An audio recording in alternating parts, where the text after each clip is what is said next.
Good morning, all of you.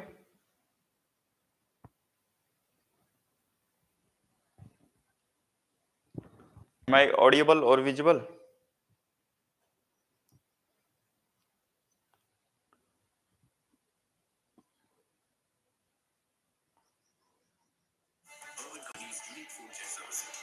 आपको दिखाई और सुनाई दे रहा है?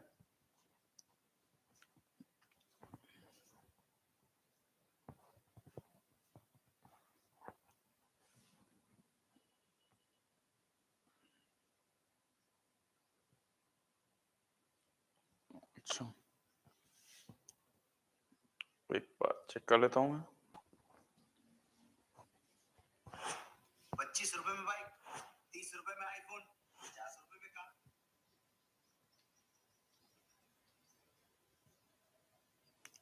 हेलो,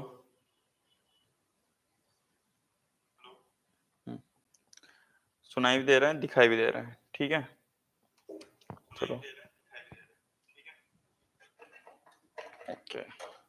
देखो, हमने जिसका मोटर के बारे में कल की क्लास में पढ़ा था, वो थी हमारी स्टैटिसिस मोटर, ठीक है। स्टैटिसिस मोटर का हमारे पास में सबसे बड़ा फायदा क्या था कि वो हमारे पास में सिंक्रोनस मोटर की तरह बिहेव करती थी। मतलब हमारे पास में क्या होता था कि सिंगल फेज एंड जो मोटर होके भी हमारे पास में वो एक ही स्पीड पे गति करती थी, नो लोड कंडीशन से फुल लोड कंडीशन तक, ठीक है। उसका जो बेसिक प्रिंसिपल था, जो उसमें टॉर्क उत्पन्न होता था, वो कैसे होता था कि जितना जो हमारा रोटर है, ठीक है, मतलब एक तरह का हमारा जो रोटर था, ठीक है, तो वो रोटर में जितना हमारा लॉसेज होगा उसके प्रोपोर्शनली होगा। मतलब जितना ज्यादा लॉसेज उतना ज्यादा हमें टॉर्क मिलेगा, ठीक है। तो उसकी दो चीजें बहुत अच्छी थी, ठीक है। तो अब हमारे उसके बाद में जो हम हिस्टैरिसीस मोटर के बारे में बाद में अगर हम किस चीज को पढ़ेंगे, तो ठीक है, वो हम पढ़ेंगे रिलक्टेंस मोटर को, ठीक है। हमारा जो सिंगल फेज इंडक्शन मोटर जो टॉपिक चल रहा था,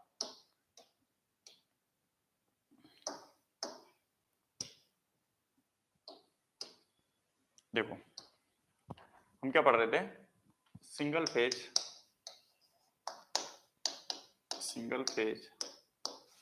इंडक्शन मोटर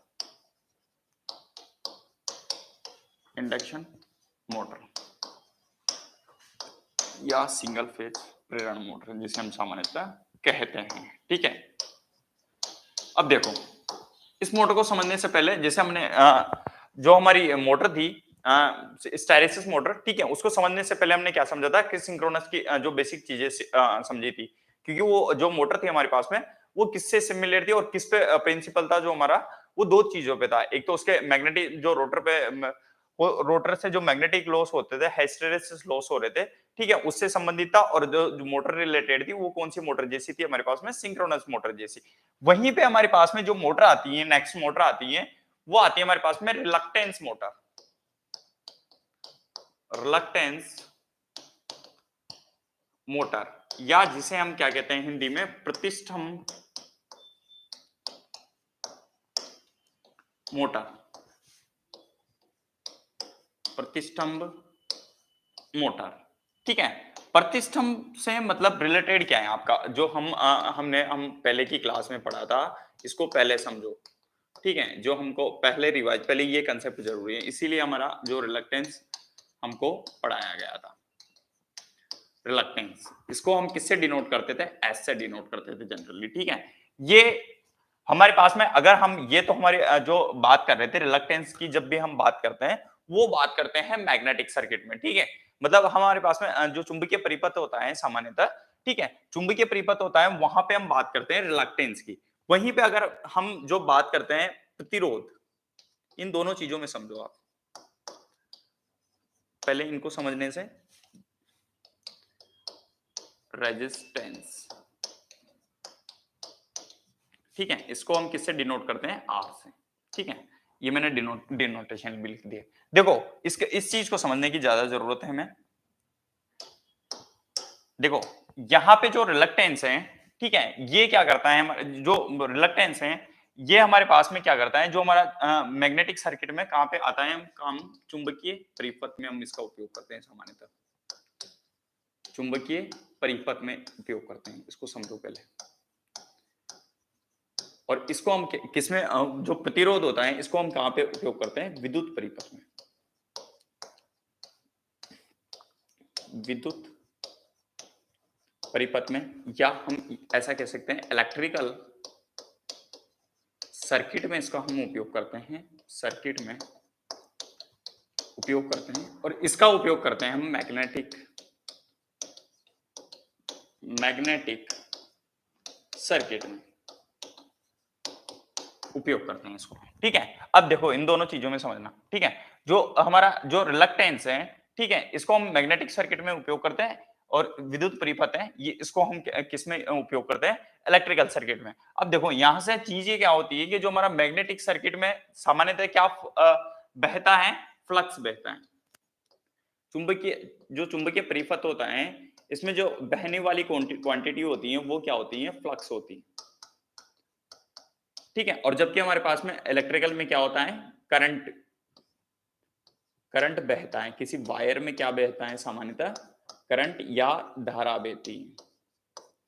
ठीक है, तो जो रेजिस्टेंस है, ठीक है, रेजिस्टेंस क्या करता है या प्रतिरोध क्या करता है, सामान्यतः कि धारा के मार्ग में विरोध उत्पन्न करता है। क्या करता है, रेजिस्टेंस सामान्यतः हमारे पास में क्या करता है, धारा के मार्ग में विरोध उत्पन्न करता है, विरोध उत्पन्न करता है। ठीक है, ये चीज तो आपको समझ में आ गई। जो हमारा प्रतिरोध है, इसका सामान्यतः क्या होता है कि जो हमारी करंट बह रही है किसी, ये हमारा सामान्यतः कोई वायर है। ठीक है, इस चीज को तो समझ गए होंगे अब तक। ये हमारा कोई करंट है, वो रेजिस्टेंस है, ये वायर है पूरा।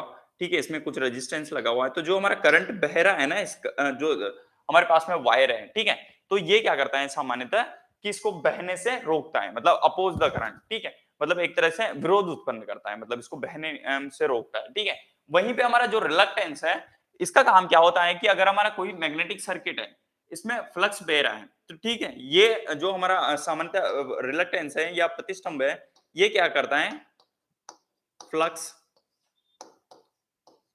के मार्ग में बाधा उत्पन्न करता है। ठीक है, उत्पन्न करता है।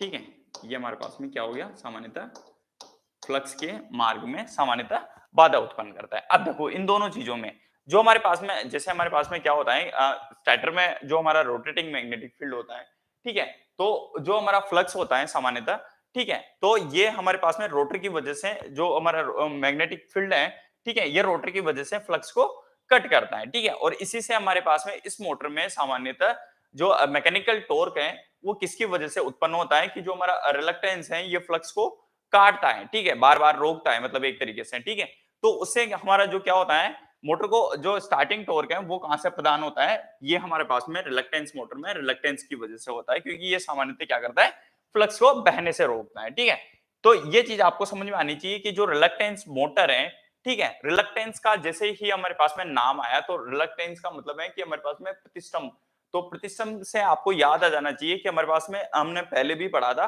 कि हमारे पास में रिलक्टेंस क्या क्वांटिटी होती है सामान्यतः, कि जो हमारा किसी भी मोटर में अगर चुंबकीय परिपथ है, उसमें हमारा फ्लक्स बह रहा है, तो फ्लक्स को बहने से कौन रोकता है, सामान्यतः रिलक्टेंस रोकता है। इसको याद रखना। ठीक है, तो और अगर इलेक्ट्रिकल, कभी कभी ऐसा भी एग्जामिनर पूछ लेता है कि जो हमारे पास में चुंबकीय परिपथ में जो एनालॉगस होता है, ठीक है, वो कौन होता है, ठीक है, मतलब सिमिलर क्वांटिटी कौन सी होती है, तो आपको बताना है कि रिलक्टेंस का जो, अगर हम विद्युत परिपथ की बात करें, तो हमारे पास में प्रतिरोध होता है या रेजिस्टेंस होता है। ठीक है, इन दोनों क्वांटिटी में आप ध्यान रखिए। ठीक है, तो ये तो था हमारा जो मेन था कि भाई हमारे पास में रिलक्टेंस हमारे पास में इस मोटर में कहाँ काम आता है, जैसे कि इसके नाम से ही दिख रहा है कि हमारे पास में रिलक्टेंस मोटर है, तो ठीक है, इसमें मतलब रिलक्टेंस का कुछ ना कुछ रोल जरूर प्ले होगा। ठीक है, तो आपको ध्यान रखना है इस चीज को कि हमारे पास में रिलक्टेंस क्या होता है। अब देखो इसका डायग्राम देखते हैं।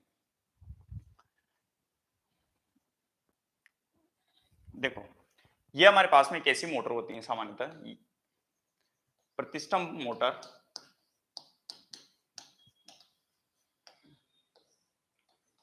मोटर पिंजरा,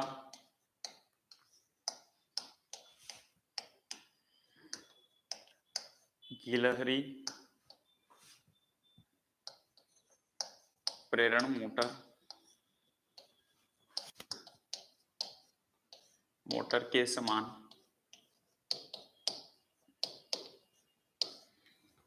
ही होती हैं।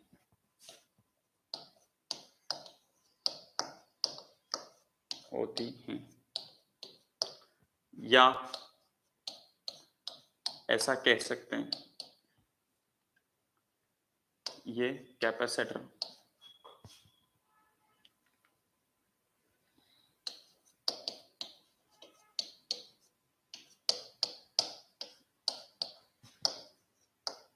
संधारित्र मोटर या कैपेसिटर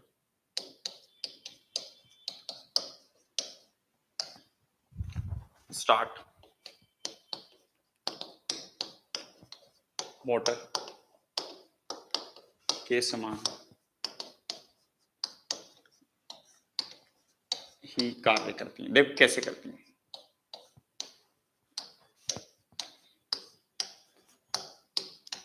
है ना। तथा एक पॉइंट और लिख लो, इस मोटर में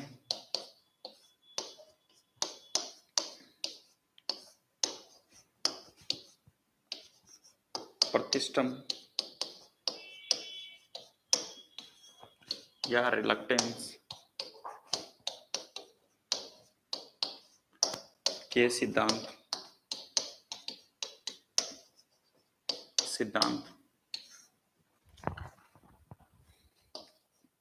पर कार्य करती हैं। ठीक है, एक पॉइंट और लिख लो, ये मोटर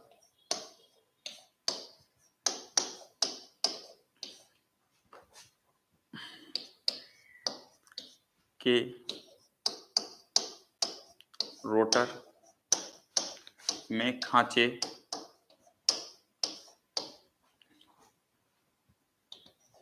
पाए जाने की वजह से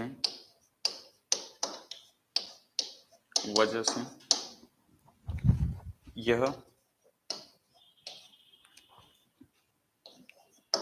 चुंबकीय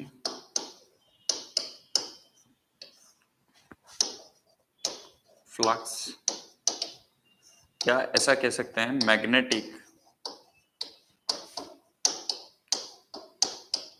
फ्लक्स को काटने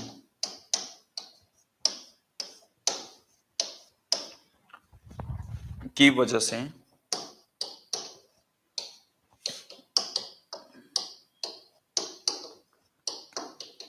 बलागुण या टॉर्क उत्पन्न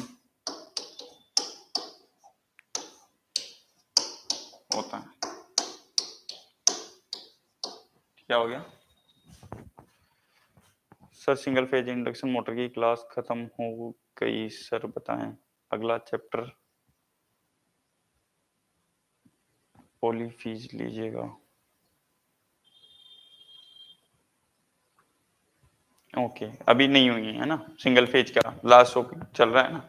ठीक है, तो इसका रिलक्टेंस मोटर का हम देख सकते हैं बेसिकली। ठीक है, तो ये हमारे पास में रिलक्टेंस के मार्ग में सामान्यतः जो चुंबकीय फ्लक्स होता है उसके मार्ग में विरोध उत्पन्न होता है करता है। ठीक है, उसी की वजह से हमारे पास में देखो कैसे कट करता है, ये इसके बारे में हम बात करें। ठीक है, इसका अगर हम बेसिकली इलेक्ट्रिकल डायग्राम देखें, दो डायग्राम देखते हैं अपन।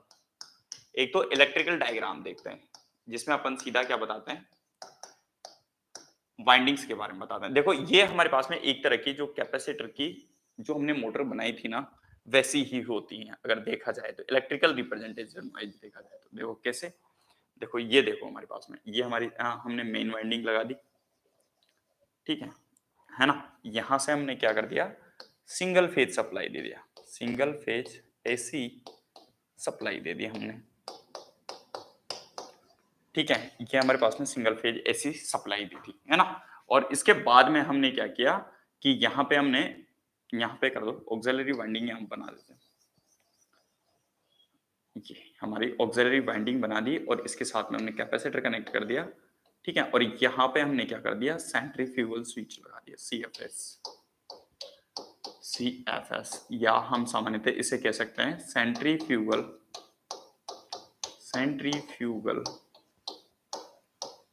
कुंजी। इस तरीके से ये इलेक्ट्रिकल रिप्रेजेंटेशन होता है, ठीक है। बस इसमें देखना कुछ अंतर ज्यादा कुछ नहीं होता। ये मेन वाइंडिंग है, इसकी मेन वाइंडिंग है, ठीक है। ये मेन वाइंडिंग है और ये हमारे पास में क्या हो गई सामान्यतः ऑक्सिलरी वाइंडिंग, या हम क्या कह सकते हैं इसको, सहायक कुंडली कह सकते हैं इसको, सहायक कुंडली कह सकते हैं, ठीक है। ये हमारे पास में क्या हो गई सामान्यतः सहायक कुंडली हो गई। अब देखो इसके जो मेन जो कंसेप्ट आता है वो आता है इसके रोटर में, ठीक है। इसके रोटर को हम देखा जाए, अगर यहाँ के रिप्रेजेंटेशन से बताते हैं हम, तो यहां तो हमने क्या कर दिया, इसका रोटर प्लेस कर दिया ऐसे नॉर्मली, ठीक है। ये हमारा क्या हो गया सामान्यतः, ये रोटर हो गया ऐसे। यहाँ पे मैंने माइनिंग करनी, ये कंडक्टर्स हैं, ठीक है, रोटर के, ये हमारे रोटर है, ठीक है। मतलब ये हमारा रोटर हो गया, और जो वाइंडिंग लगाई ये हमने कहाँ पे लगा दी, सामान्यतः स्टेटर में लगा दी। अब देखो ये तो था हमारे पास में, क्या कहते हैं, अगर विद्युत चित्र बनाए हम, ठीक है, विद्युत चित्र बनाए तो हमारे पास में जो इलेक्ट्रिकल रिप्रेजेंटेशन करेंगे वो हम ऐसा करेंगे, ठीक है। जो मेन डिफरेंस आता है वो आता है इसके, जो हम अगर हम ड्रॉ कराएं मैकेनिकल रूप में इसको, इसी चीज को, ठीक है, तो ये मैकेनिकल रिप्रेजेंटेशन करता हूं मैं आपके सामने। ये हमारा बाहर से दिखने वाला हिस्सा स्टार्टर कहलाता है, ये हमारा स्टार्टर हो गया, ये हमारा स्टार्टर हो गया, इसी मोटर का स्टार्टर हो गया, ठीक है। ये हमारा क्या हो गया सामान्यतः स्टार्टर हो गया, है ना। और हम इसमें सामान्यतः क्या करते हैं, अगर यहां पे पोल बनाना चाहो तो बना दो,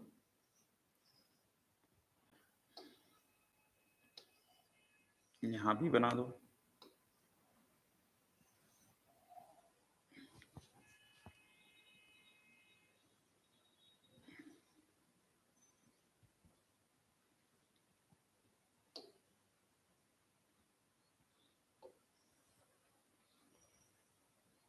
ये बना दो। अब देखो इसमें क्या होता है सामान्यतः, ये हमारा रोटर होता है ना, ये हमारा रोटर होता है ना, तो एक तरीके के इस तरीके से हम खांचे डिजाइन करते हैं, है ना, इस तरीके से।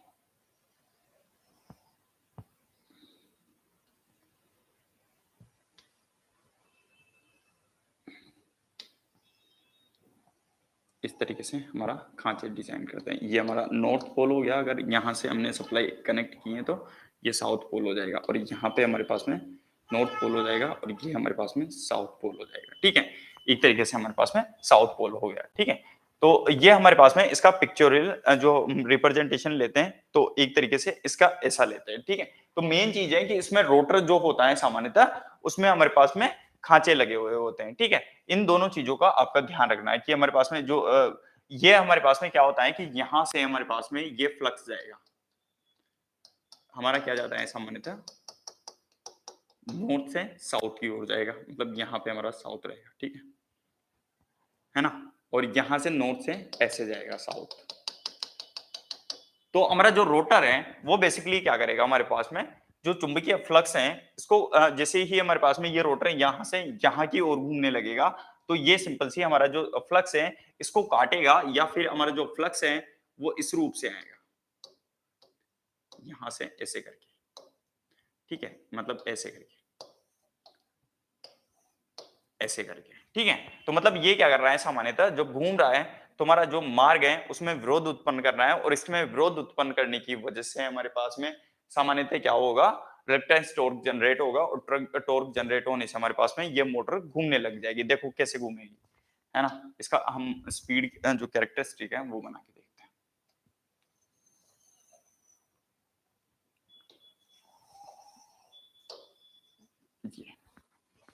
ये हमारी सिंक्रोनस स्पीड है, या तुल्यकालिक गति कह सकते हो आप इसको, तुल्यकालिक गति कह सकते हो। और ये हमारे पास में क्या हो गया सामान्यतः,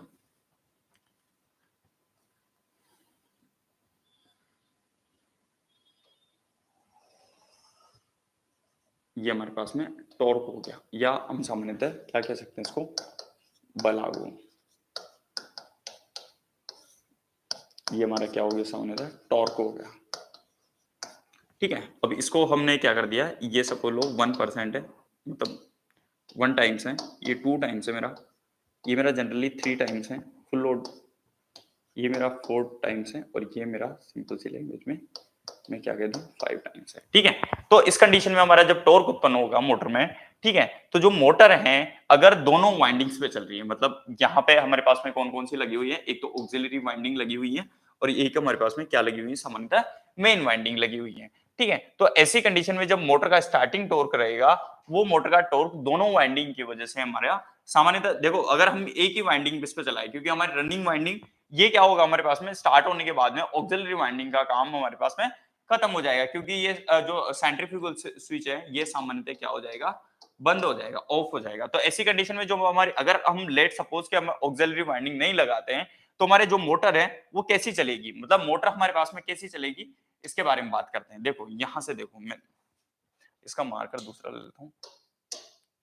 देखो हमारे पास में जो सामान्यतः मोटर चलेगी वो कैसे चलेगी, ऐसे धीरे धीरे करके, मतलब स्टार्टिंग टॉर्क होगा सामान्यतः वो क्या होगा, बहुत कम होगा, एक तरीके से ये कह सकते हो।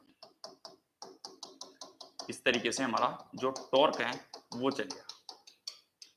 ठीक है, मतलब एक तरीके से हम कहें, जो हमारा स्टार्टिंग टॉर्क है, अगर हम सिर्फ जो मेन वाइंडिंग है या मुख्य कुंडली है उसी पे हमारी मोटर को चलाएं, ठीक है, तो जो इसका मोटर का जो स्टार्टिंग टॉर्क है वो क्या होगा, धीरे धीरे इंक्रीज होगा। ठीक है, लेकिन हमारे पास में क्या है, सामान्यतः हमने क्या कर रखा है कि हमारे पास में ऑक्सिलरी वाइंडिंग को हमने कनेक्ट कर रखा है। ठीक है, तो इसी कंडीशन में हमारे पास में क्या होगा, ऑक्सिलरी जो सहायक कुंडली है उसको कनेक्ट करने की वजह से हमारे पास में कि जो हमारे पास में स्टार्टिंग टॉर्क है वो लगभग 2.5 से 3.5 के बीच में आएगा। तो इसकी वजह से हमारे पास में क्या होगा, सामान्यतः यहां से स्टार्टिंग टॉर्क इंक्रीज करेगा, और जब सिंक्रोनस स्पीड पे पहुंच जाएगी अराउंड, हम ये कह सकते हैं कि ये सपोज करो हमारे पास में सिंक्रोनस स्पीड है। ठीक है, तो ऐसी कंडीशन में जो मोटर है वो सामान्यतः क्या चलेगी, इस पे वर्क करने लग जाएगी।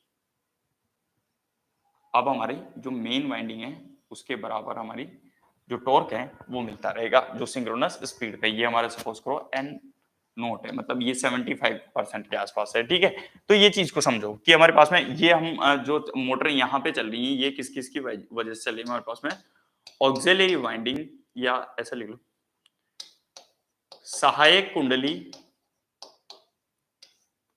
सहायक कुंडली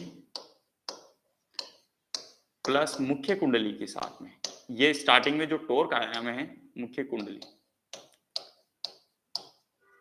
की वजह से, और ये जब ये कंडीशन है हमारे पास में, ये कंडीशन जहां से आएगी, अब मोटर जिस पे चल रही है सामान्यतः ये किस पे चलेगी, मुख्य कुंडली पे चलेगी, या हम ये कह सकते हैं मेन वाइंडिंग पे चलेगी हमारे पास में मोटर। ठीक है, ये हमारे पास में किस में चलेगी, सामान्यतः मेन वाइंडिंग में या सामान्यतः मुख्य कुंडली में चलेगी। ठीक है, तो इस चीज को समझो कि हमारे पास में जो स्टार्टिंग टॉर्क है, ठीक है, ये मोटर का ये बहुत ज्यादा होता है, मतलब एक तरीके से ये कहते हैं कि 3 टाइम्स होता है फुल लोड टॉर्क के। ठीक है, तो मतलब ये कह सकते हैं कि जो स्टार्टिंग में टॉर्क तो हमें जो मोटर में ठीक ठाक सा मिल रहा है हमें, लेकिन जो फिर उसके बाद में हमारे पास में ऑक्सिलरी वाइंडिंग से हमारे पास में कनेक्ट हो जाएगी। ठीक है, तो इस चीज का आप ध्यान रखो।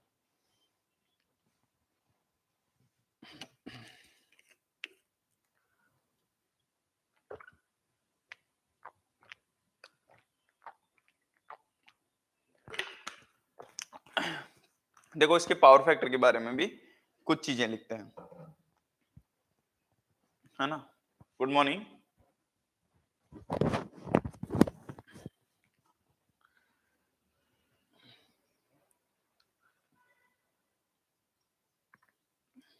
है ना, रिलक्टेंस मोटर हमारे पास में जनरली हम देखें तो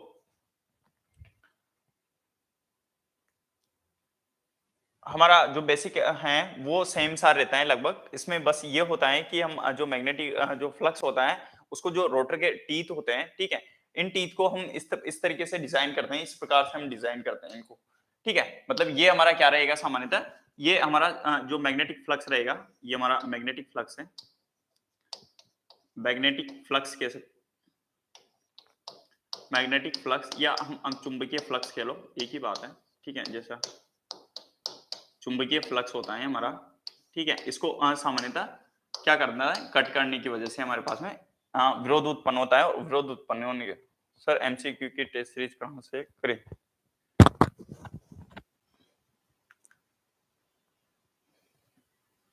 एमसीक्यू की टेस्ट सीरीज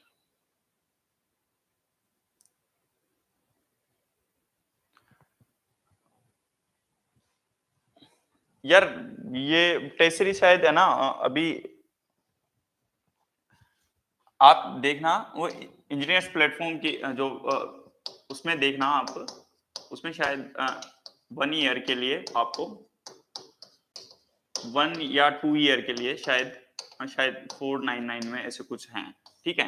वो लगभग एक ही है, मतलब अराउंड उसमें काफी सारे क्वेश्चन है, ठीक है, उनको कर लो, वो सफिशिएंट है, क्योंकि उनमें सब जगह के क्वेश्चंस आपको एक ही जगह मिल जाएगा। आपको एक पर्टिकुलर ऑब्जेक्टिव की जो बुक है वो रेफर करने की जरूरत नहीं पड़ेगी, मतलब आप उन्हीं से अगर 200 क्वेश्चंस के आसपास लगा लोगे, ठीक है, पर डे के हिसाब से, मतलब एक ऐसा डिजाइन कर लो ना कि एक पर डे में आप एक डेली मॉक दो कम से कम, ठीक है, मतलब 200, अगर 200 क्वेश्चन पर डे आप एमसीक्यू लगाते हो तो एक महीने में अराउंड 6000 एमसीक्यू हो गए, ये 1 मंथ में हो गए, और एक साल में आप 72,000 एमसीक्यू प्रैक्टिस कर चुके होंगे, ठीक है। मुझे नहीं लगता अगर इतने सारे एमसीक्यू एक साल के अंदर अगर किसी इंसान ने प्रैक्टिस कर लिए तो उसकी उस सब्जेक्ट पे कमांड नहीं बनेगी। अगर रियलिटी में हॉनेस्टली अगर कोई इंसान एक दिन में 200 एमसीक्यूज डेली प्रैक्टिस करता है तो मायने रखता है उसके लिए कि वो एक साल में कितने एमसीक्यूज उसने प्रैक्टिस कर लिए, उसके लगभग ऑलमोस्ट जो पेपर में अराउंड 60 टू 70% क्वेश्चन तो वो इजीली वैसे ही उसको मेमोराइज हो जाएंगे, कि किसी भी एग्जाम में बैठेगा वो 60 टू 70% उसके क्वेश्चंस उसके पास होंगे एग्जाम के।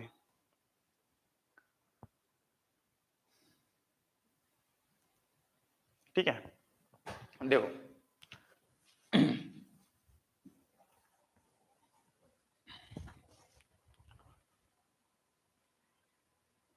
हाँ, देखो इसमें हमारे पास में क्या होता है कि जो हमारे पास में रिलक्टेंस होता है, रिलक्टेंस में हमारा जो मेन इंपॉर्टेंट काम प्ले करता है वो हमारा रोटर की वजह से करता है, क्योंकि जो रोटर के जो टीथ होते हैं ना वो एक तरह से असिमेट्रिकल होते हैं। तो यहाँ पे लिख लो,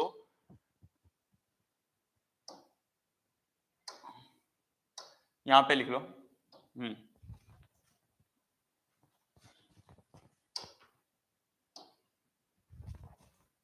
प्रतिष्ठम्भ मोटर में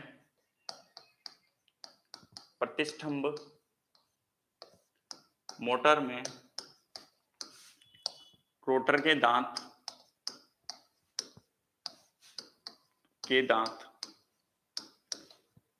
या टीथ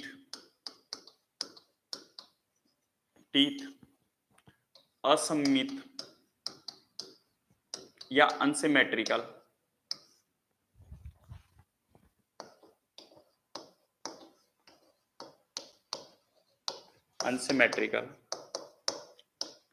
प्रकार के होते हैं,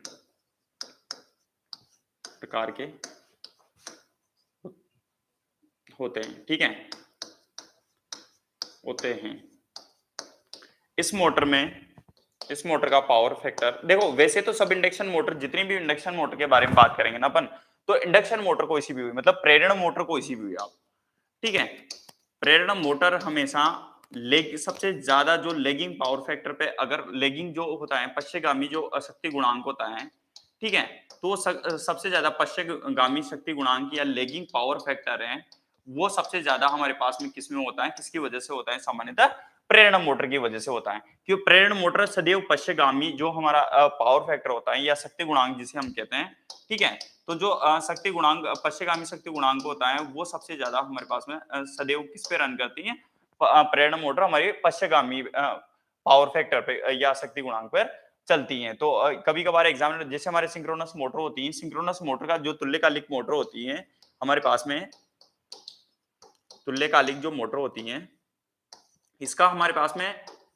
एक तो हमारे पास में दो फायदे मैंने आपको बताए, जो सिंक्रोनस मोटर होती है, इन दोनों तीनों चीजों को आप याद रखना अच्छे से, कि जो सिंक्रोनस मोटर होती है ये हमारे पास में लीडिंग पावर फैक्टर पे भी चलती है, लीडिंग पावर फैक्टर पे भी चलती है, यानी अग्रगामी भी अग्रगामी के रूप में भी चला सकते हैं हम इसको, हम पश्चगामी के रूप में भी चला सकते हैं।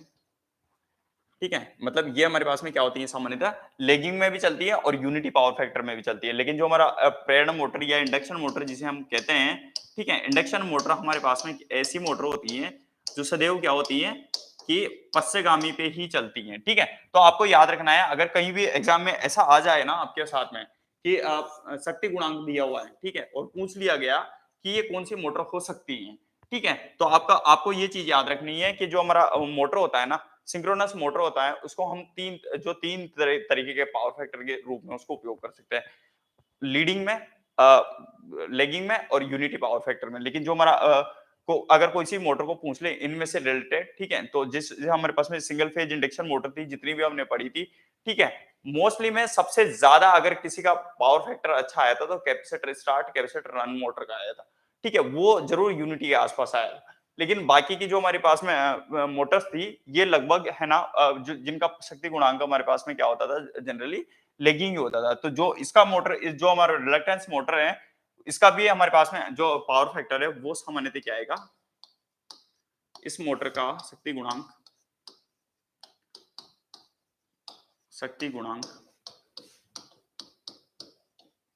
0.6 से 0.8 पश्चगामी या लेगिंग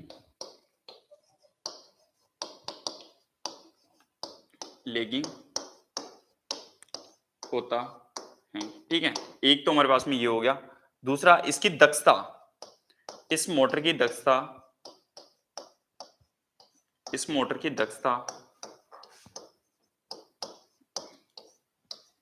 70% से 80% तक होती है।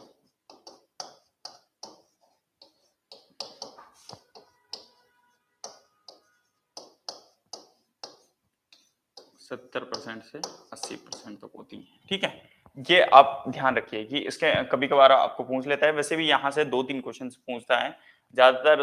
तो हमारे पास में ये पूछता है या तो मोटर की एफिशिएंसी पूछ लेगा, या फिर जो इसके रोटर के ऐसी कौन सी मोटर है जिसके टीथ होते हैं वो सामान्यतः असिमेट्रिकल होते हैं। ठीक है, तो वो असममित होते हैं। इसमें मेन जो रोल प्ले करता है इन जो दोनों मोटर में, हिस्टैरिसीस मोटर में और इस मोटर में, वो दोनों के ही रोटर का जो पार्ट होता है वो करता है। ठीक है, बाकी अगर हम देखें तो वो एक जैसे ही है। ठीक है,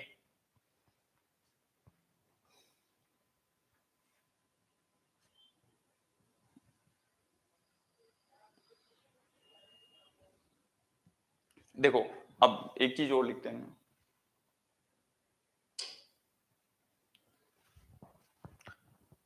इनका उपयोग ये स्पेशली है विद्युत संकेत को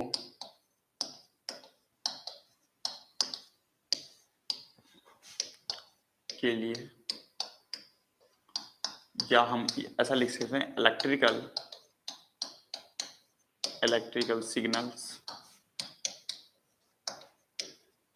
सिग्नल्स में इसका प्रयोग करते हैं। ठीक है, दूसरा हम कहाँ करते हैं, मापन यंत्रों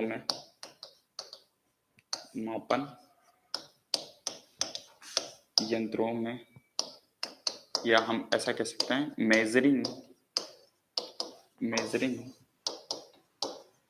इंस्ट्रूमेंट्स में। ठीक है, यहां पे हम सामान्यतः इसका उपयोग करते हैं। ठीक है, ये आप याद रखना। ठीक है, एक इसका अगर यूज लिखना चाहो तो फोटोग्राफी में भी हम यूज करते हैं। एक्चुअल में जहां पे हमें जो ज्यादा प्रिसिजन वर्क की रिक्वायरमेंट रहती है, तो ऐसी जगह पे हम सामान्यतः इस मोटर का यूज करते हैं। तो ठीक है, एक चीज और लिख लीजिए अगर लिखना चाहो तो, फोटोग्राफी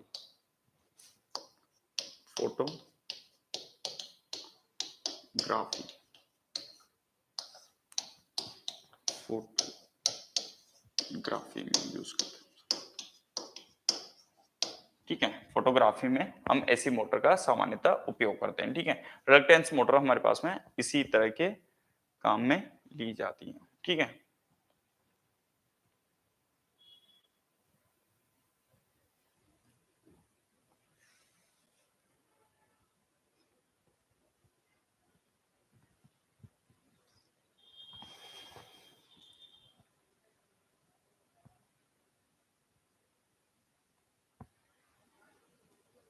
विनय मैं तो ठीक ही हूँ। क्यों?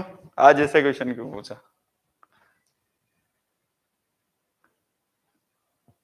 ठीक है, तो एक बार हम वापस से देख लेते हैं इसको, ठीक है, ताकि ये हमारा क्योंकि ये हमारा लास्ट टॉपिक है इस मोटर का, ठीक है ना?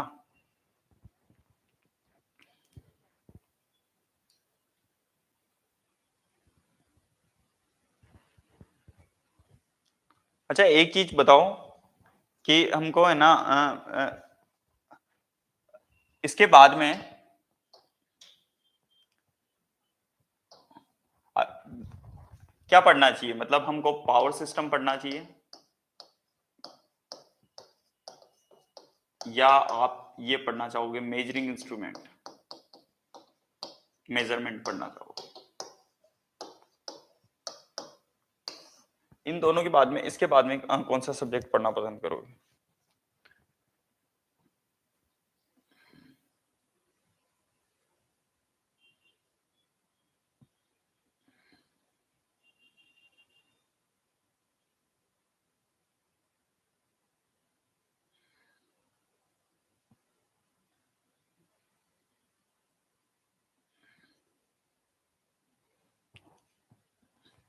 ठीक है चलो, है ना?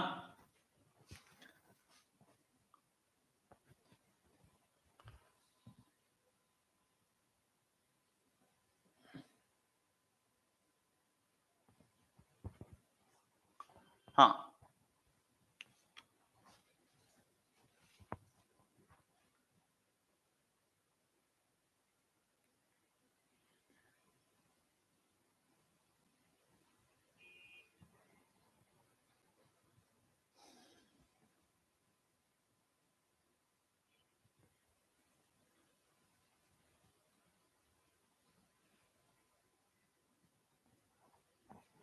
पावर सिस्टम है ना?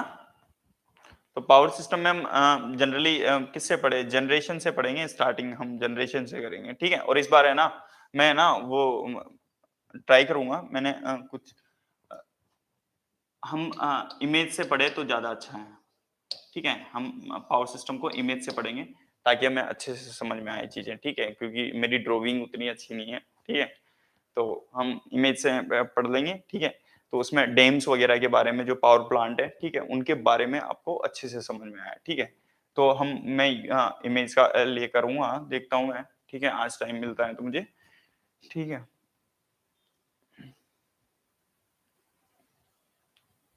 ना? उससे चीजें आपको अच्छे से समझ में आएगी, कैसे पावर प्लांट वर्क करता है, कैसे हमारा बॉयलर वर्क करता है, कैसे टरबाइन होती है, ठीक है। टरबाइन इकोनोमाइजर क्या होता है, सुपर हीटर क्या होता है, इन सब के बारे में हम उसी चीज में पढ़ेंगे, ठीक है। तो वो इमेज में जहाँ पे लिखा हुआ है कि इसका वर्क क्या होता है, तो वहां पे समझाने में इजीली रहेगा, ठीक है, कि हमारे पास में दूसरे डैम कैसे होते हैं, ठीक है। हाँ, तो मैं शायद आज मुझे टाइम मिलेगा तो मैं देखता हूँ, ठीक है। तो हमारे पास में आज हमारे पास में रिलक्टेंस मोटर थी, ठीक है।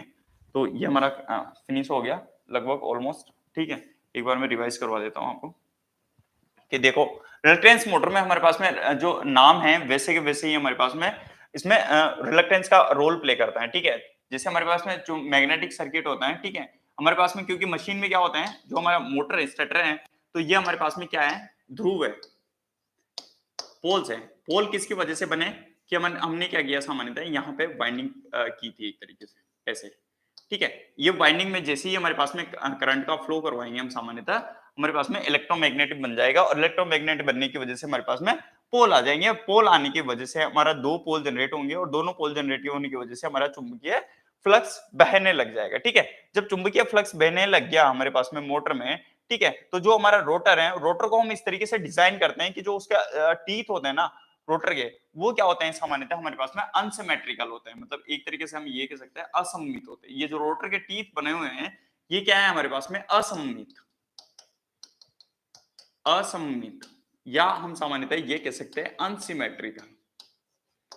अनसिमेट्रिकल हम जो हमारे रोटर के टीथ हैं वो डिजाइन होते हैं, ठीक है। और ये हमारे पास में जब हम सामान्यतः जब पोल जनरेट होते हैं तो जो हमारा रोटर है उस पर भी हमारे पास में पोल जनरेट होते हैं।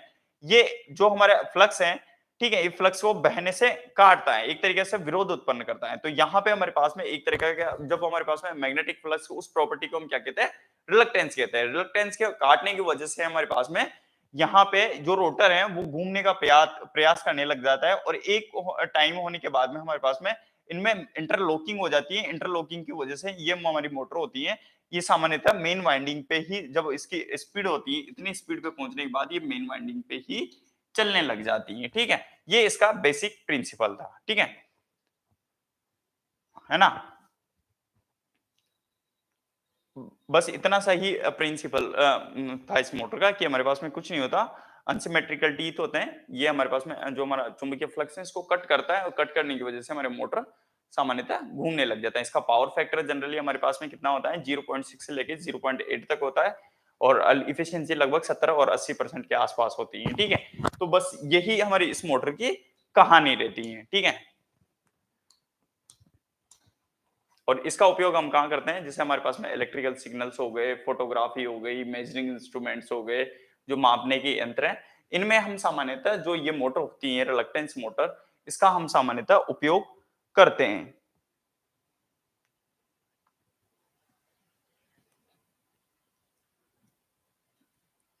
है ना।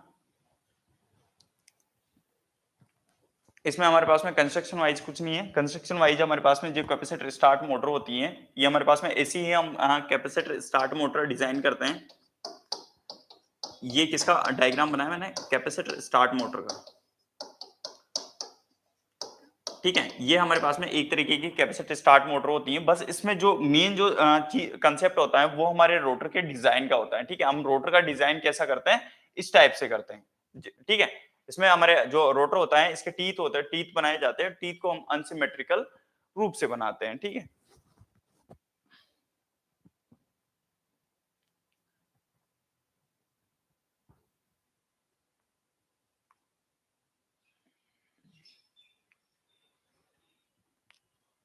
आज के लिए इतना ही।